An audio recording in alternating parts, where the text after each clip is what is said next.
সিরাজগঞ্জে বিদ্রোহী ও সাম্যবাদের চেতনায় দীপ্ত জাতীয় কবি কাজী নজরুল ইসলামের ৪৮তম মৃত্যুবার্ষিকী উপলক্ষে দোয়া ও মিলাদ মাহফিল অনুষ্ঠিত হয়েছে। শুক্রবার বাদ আছর বিএ কলেজ রোডস্থ ইলিয়েট ব্রিজ সংলগ্ন বায়তুল মামুর ফায়ার সার্ভিস জামে মসজিদে নজরুল একাডেমি সিরাজগঞ্জের আয়োজনে এ মিলাদ দোয়া ও মিলাদ মাহফিল অনুষ্ঠিত হয়েছে। জাতীয় কবি কাজী নজরুল ইসলামের ৪৮তম মৃত্যুবার্ষিকী মিলাদ মাহফিল ও দোয়া অনুষ্ঠানে উপস্থিত ছিলেন নজরুল একাডেমি সিরাজগঞ্জ জেলা শাখার সভাপতি সাংবাদিক হেলাল আহমেদ, সাধারণ সম্পাদক রায়হান কবির মিঠু প্রমুখ। এছাড়া উপস্থিত ছিলেন নজরুল একাডেমি সিরাজগঞ্জ জেলা শাখার সকল সদস্যবৃন্দ। দোয়া পরিচালনা করেন সিরাজগঞ্জ ফায়ার সার্ভিস জামে মসজিদের পেশ ইমাম হাফেজ আরাফাত রহমান। উল্লেখ্য, জাতীয় কবি কাজী নজরুল ইসলাম বঙ্গবন্ধু শেখ মুজিব মেডিকেল বিশ্ববিদ্যালয়ে তৎকালীন পিজি হাসপাতালে ১৩৮৩ বঙ্গাব্দের ভাদ্র মাসের ১২ তারিখে শেষ নিঃশ্বাস ত্যাগ করেন।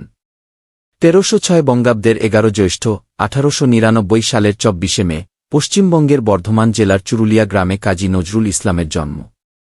ডাকনাম ছিল দুখু মিয়া। শৈশব থেকেই কঠিন দারিদ্র্য মোকাবিলা করে বড় হয়েছেন তিনি। বাল্যকালে তিনি দুখু মিয়া নামেই বেশি পরিচিত ছিলেন। তার পিতার নাম ফকির আহমদ ও মাতার নাম জাহেদা খাতুন। কবি কাজী নজরুল ইসলাম সৃষ্টিশীল ছিলেন মাত্র ২৩ বছর। নজরুলের এই ২৩ বছরের সাহিত্যজীবনের সৃষ্টিকর্ম বাংলা ভাষা ও সাহিত্যের অমূল্য সম্পদ। কবি নজরুল ছিলেন একাধারে কবি, সঙ্গীতজ্ঞ, ঔপন্যাসিক, গল্পকার, নাট্যকার, প্রাবন্ধিক, সাংবাদিক, চলচ্চিত্রকার, গায়ক ও অভিনেতা। এছাড়া অসংখ্য রাগরাগিনী সৃষ্টি করে বাংলা সঙ্গীত জগৎকে মর্যাদার আসনে অধিষ্ঠিত করেছেন। তাকে বলা হয় চিরপ্রেমের কবি। নজরুল নিজেই বলেছেন, মম এক হাতে বাঁকা বাঁশের বাঁশরি, আর হাতে রণতুর্য।